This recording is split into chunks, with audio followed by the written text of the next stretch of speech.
Kain tayo ng bahaw. 3 days na sa rep, pinainit lang. Biryani, tapos plain rice. Talaga pagkain ng OFW. 3 painit, 5 mainit, 6 na painit. Okay lang na okay sa OFW. Ang importante may laman yung tiyan. Tayo. Kita mo naman to. Ano ba to ang tawag dito? Inubo na ako kakakain ng ano.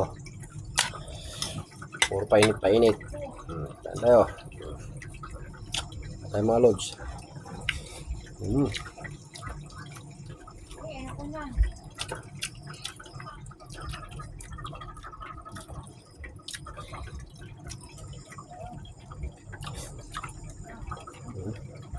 Masarap pa rin kahit na sa linggo na sarap.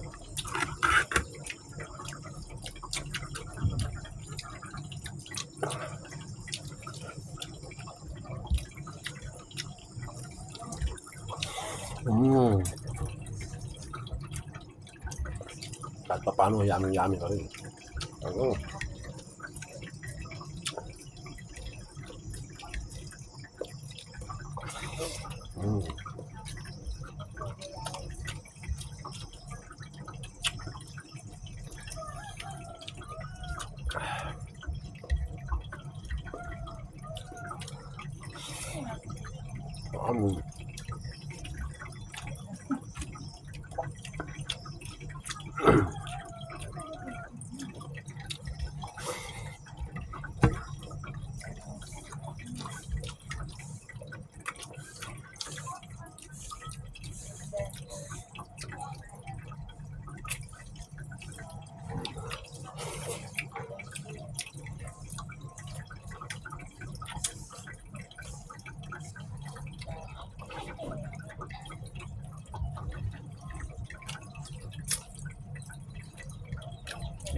Mabanting to